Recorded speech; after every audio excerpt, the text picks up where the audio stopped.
Dr. Mohammad Razak, Minister of Agriculture, Government of Bangladesh, Dr. Subhas Sarkar, Union Minister of State for Education, Government of India, Sri Rajdeep Roy, Member of Parliament, Lok Sabha, Sri Vikram Doraiswamy, High Commissioner of India to Bangladesh, Friends of India in Bangladesh, distinguished members of the Indian community in Bangladesh, members of the Indian delegation, ladies and gentlemen. সকলকে আমার আন্তরিক অভিনন্দন জানাই।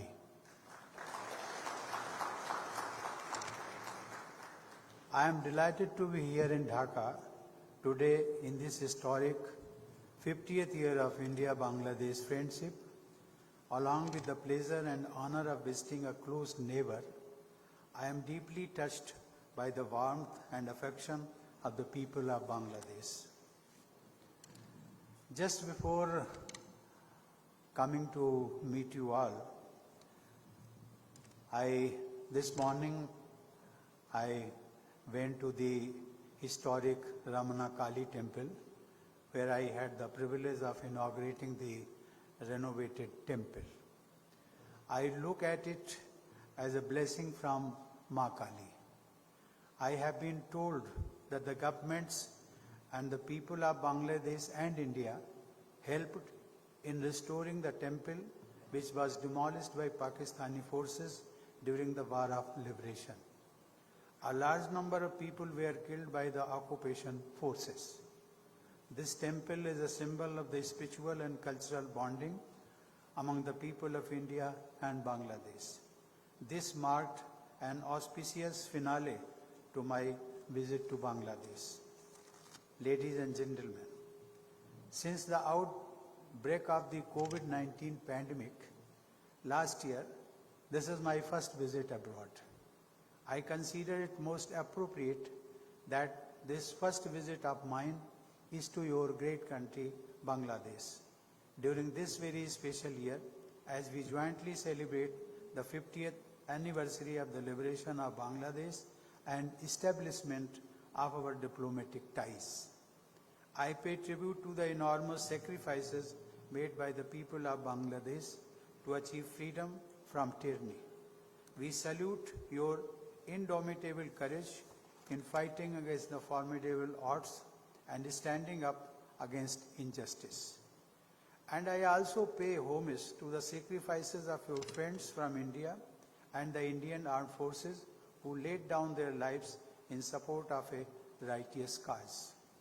Ladies and gentlemen, Bangladesh has a special place in the hearts of Indians.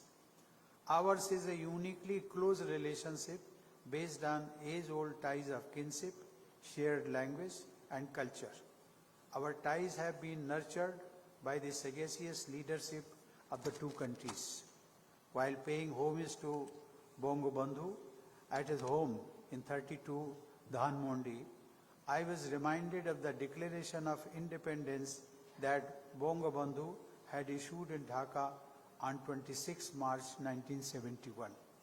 The atrocities and genocide faced by the people of Bangladesh and the armed struggle of the Mukti Bahini against the brutal Pakistani occupation forces.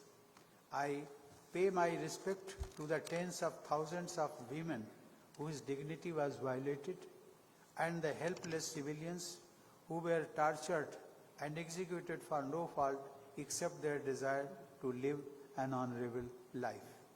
Today, as our country becomes a model of growth and development in the region, it has proven to the world that the fight of the people of Bangladesh was for a just cause. This fight was for fundamental democratic rights, and that the emergence of Bangladesh was indeed the power of right defeating the power of might. Ladies and gentlemen, following the liberation war, Bangladesh has undergone major socio-economic transformation, especially under the leadership of Prime Minister Sheikh Hasina. India has also witnessed commendable growth. The economic and social linkages that have been forged between the people of our two nations have also contributed to this shared story of growth and development. I am glad that the leadership in both countries is cognizant that our growth trajectories are interlinked and that sharing of resources and experiences is the mantra for sustainable development. The two governments have also ensured that the fundamentals of our economies remain strong and robust. I am glad to note that our two sides have also made strong commitments to make our growth inclusive, sustainable, and environment friendly. I see huge potential in strengthening the cooperation further in the areas of green energy and clean technology. Ladies and gentlemen, as a country that also shares land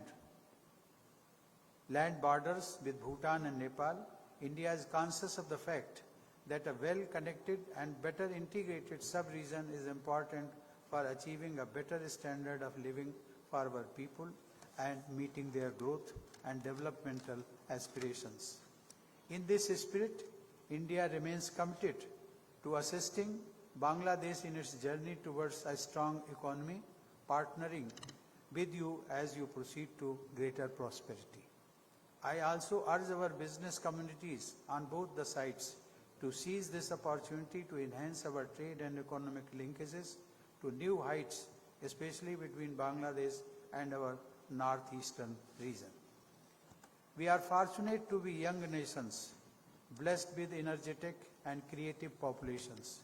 Our youth is our biggest resource. We must harness this demographic dividend to ensure it contributes to nation building. I am happy to note that focus is being given on youth exchanges and capacity building initiatives.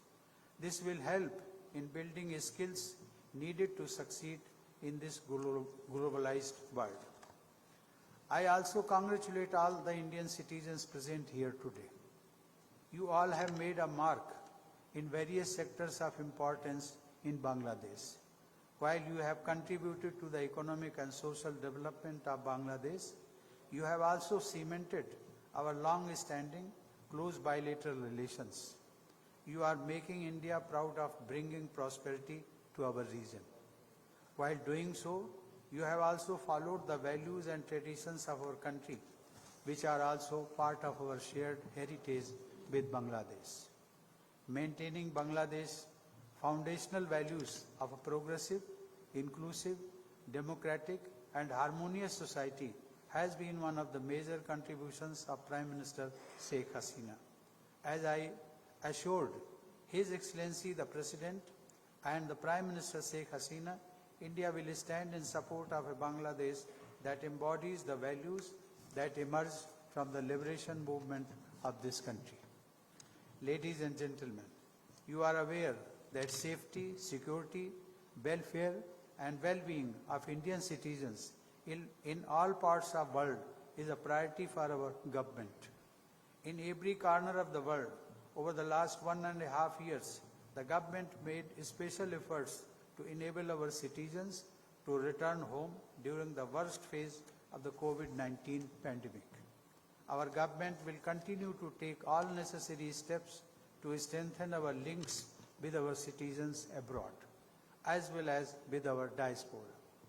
I am pleased to note that the Indian High Commission in Dhaka was at the forefront of our Vande Bharat mission and other welfare activities for Indian citizens in distress.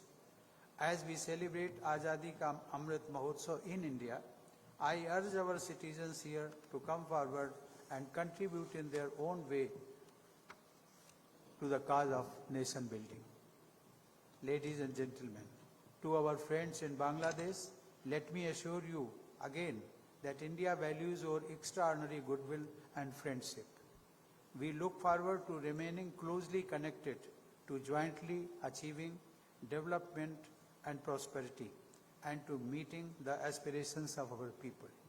In this unique year, when we are celebrating the golden jubilee of the Liberation War, the birth centenary of Bangabandhu, and the 50th anniversary of our friendship, as well as the 75th anniversary anniversary of India's independence, let us rededicate ourselves towards fulfilling the dreams of the founding fathers of our nation. I am confident that the bond forged by blood and sacrifice in 1971 will continue to bind our nations together in future too. I wish you all success and good health in these difficult pandemic times. Dhanyavad o Shubheksha. Thank you.